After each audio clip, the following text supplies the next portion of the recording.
ஒரு போராட்ட சந்திக்கிற மனுஷனுடைய வாழ்க்கையில போயிட்டு இருக்கிற ஒரு பாதையா இருக்கும்.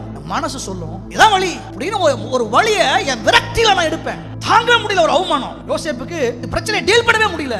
ஆளு படுகிறதுனால என்ன யோசனைனா ரகசியமா மரியாதை தள்ளி விடணும். காலையில எடுத்தோன்னு இப்படிதான் முடிவு எடுக்கணும். கர்த்தர் தூதன் அனுப்பிச்சிட்டார். நீ நினைச்சிட்டு படுத்த வழி இல்லப்பா, இன்னைக்கு உன் கண்ணுக்கு தெரியலனாலும் வழியை வச்சிருக்கிறேன் அப்படின்னு சொல்லி தேவன் உறுதிப்படுத்துற காலையில முடிவை மாற்றி கொண்டான்.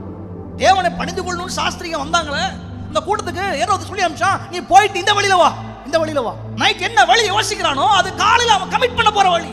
ராத்திரி கர்த்தர் வெளிப்பாட்டை கொடுத்து சொப்பனத்துல பேசி ரூட்டை மாத்தி கர்த்தர் நியமித்த வழியில கர்த்தர் கொண்டு போனார். இது ஒண்ணுதான் எனக்கு வழி அப்படின்னு சொல்லி ஒரு ராங் ரூட், ஒரு தவறான வழிய, அது தற்கொலையா கூட இருக்கலாம், அப்படி ஒரு அந்த விளிம்பிற்கு நீங்க வந்திருக்கலாம். உன் கண்ணுக்கு பாதை தெரியலனாலும் நான் உன்னை நடத்துற தேவனா இருக்கிறதுனால உனக்கான பாதையை நான் காண்பிக்கிற கர்த்தராக இருக்கிறேன். செங்கடலுக்கு மேல உனக்கு வழி தெரியாதப்பா, நேரம் வரும்போது நான் பாதையை திறக்கும்படிக்கு செங்கடலையை உனக்காக பிளந்து உன்னை ஒரு புதிய வழியில நடத்தி செல்லுகிற உன் தேவனாகிய கர்த்தராக நான்